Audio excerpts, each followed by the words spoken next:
Right, what's good, everyone? So, Trinidad's been under a state of emergency for a while now. You've got Carnival coming up, you've got an election coming up, and the country is still under a state of emergency. I don't know if you've seen much change in terms of crime. You may have seen a small percentage um, in terms of the amount of crime being committed. As people are just being a bit more careful now, or they're being a bit smarter with how they do their crime committing, for want of a better phrase. Um, Now, was a state of emergency going to work in Trinidad? No, it's not going to work. It's not going to solve anything long term. It may have some short term effect. Of course, if you flood the street with police officers, um, you will see a short term effect. The reality is, you cannot do this forever. Now, I don't know if you guys know much about a state of emergency. A state of emergency goes way back to slavery times, believe it or not. It's a way that the slave masters used, the colonizers used, the British slave masters used when our ancestors were slaves. It's what they used to rein the slaves into back into their place if they decided to play up, if they decided to rebel. And as you may or may not know, there were lots of slave rebellions in the Caribbean during that time.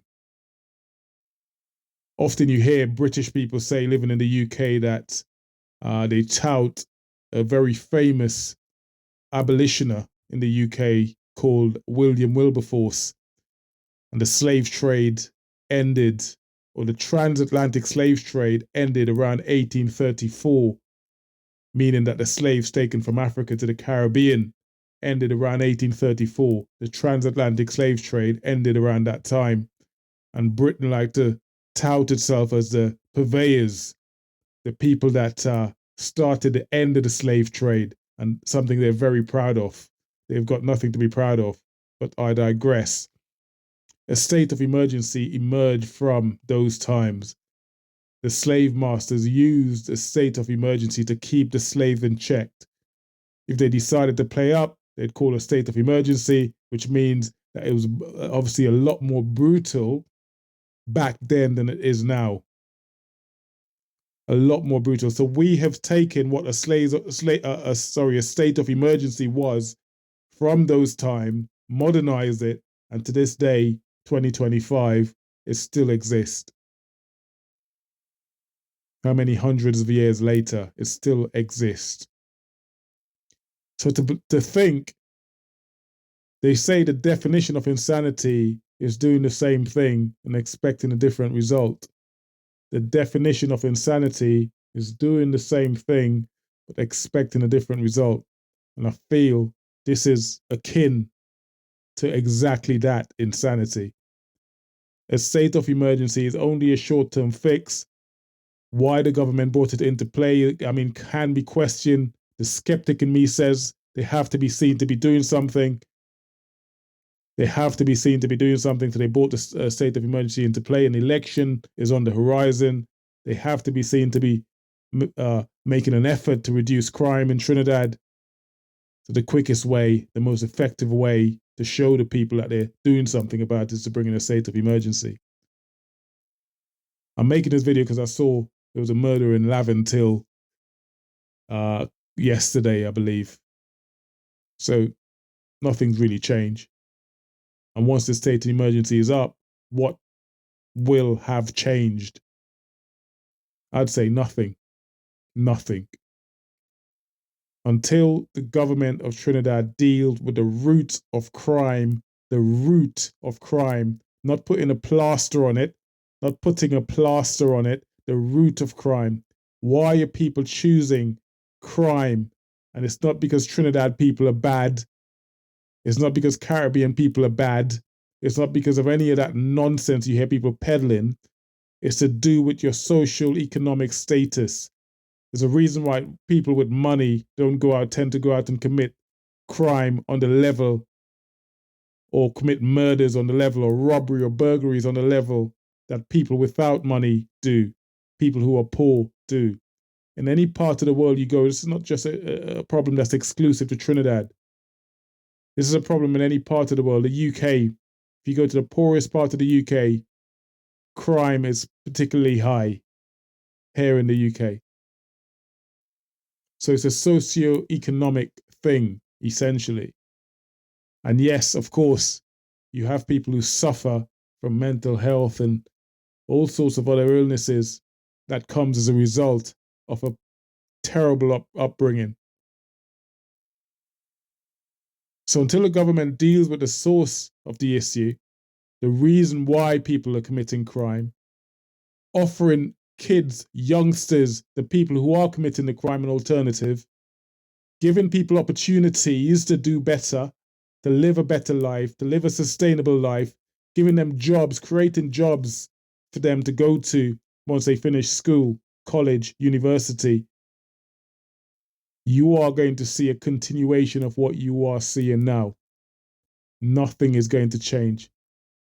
No state of emergency is going to change the problems Trinidad face today. None. None. No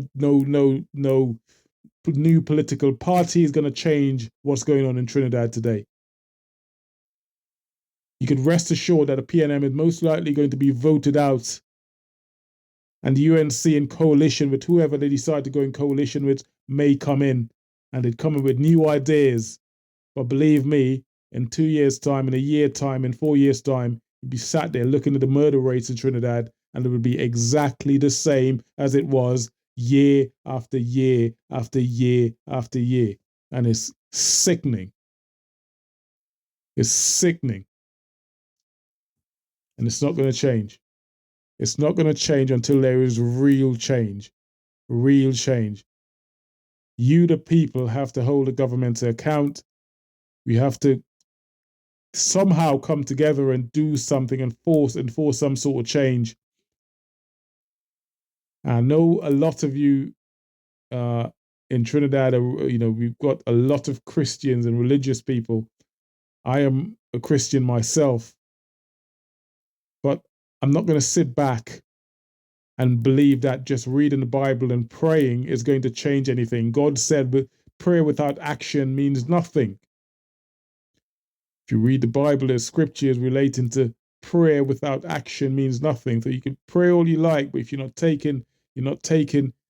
making moves, you're not taking action, you're not doing anything practically to fix the issue, nothing's going to change. What's going to change? Nothing's going to change. We need to hold government to account. We need to unionize and hold government to account. We need to come together in some way to hold these people to account, because they're the ones at fault. And I'm sure there are good people in government who go in with the right intention to make changes, to do the right thing. But I believe once they get there, they're easily corrupted, and they end up. Some of them may even realize that they're banging their head against a brick wall, and not getting anywhere. So they throw their hands in the air and they give up. But there's always hope. There's always hope. And we must do better. We must do better. We cannot keep going down. I would say this again, the definition of insanity is doing the same thing and expecting a different result. We've been doing the same thing over and over and over again, and yet the crime rate in Trinidad keeps escalating. The youth in Trinidad do not see any opportunities. You give them the first opportunity to leave Trinidad, they would leave. They would head to America, the UK, wherever they think they live a better life, they would leave. I could almost guarantee you that. We should be doing enough. Trinidad has more than enough to be self-sufficient. We've got natural resources. We've got the best weather in the world. Agriculture, all of that should be tapped into. Manufacturing should be tapped into. Tourism should be tapped into. All underdeveloped in the Caribbean, in Trinidad. All underdeveloped. We rely solely on the one thing that we have, the natural resources that we have, oil. We don't even have a refinery anymore. We lost our refinery. Petrotrin no longer exists because of bad government mismanagement. They plowed Petrotrin into a hole because they managed Petrotrin badly. Now we have Jamaica with their own version of Petrotrin called Petro Jam. And we are now selling oil to Jamaica to be refined by Jamaica to be sent back to Trinidad. How bad is that? How bad is that, Trinidad? We must do better.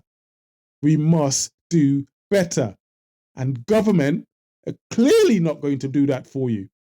I'm sorry, I'm getting a bit.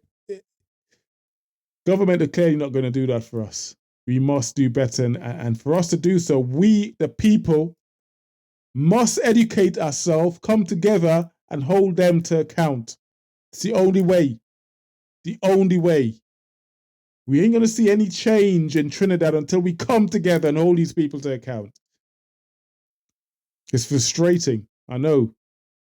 Think about all the dead kids with mothers and fathers who are breaking down in tears because another one of their kids has been shot, killed, dead, murdered, arrested, or got caught up in the wrong gang or selling drugs or whatever.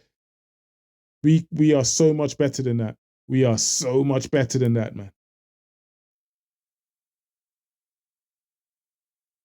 Anyway, that's all I really wanted to say. I want to use this page. I want to use this movement, Trinidad Empowerment Network, to empower everyone who joins this page. Yes, listen, it's slow starting. I don't have many subscribers. If you want to subscribe, click the subscribe button. Tell a friend to tell a friend about Trinidad Empowerment Network, and maybe we could start this movement here. Maybe we could start this movement here. And that's it. And that's it. So let's keep this going. Like, subscribe, and I'll see you guys in the next video. For now, take care. Peace.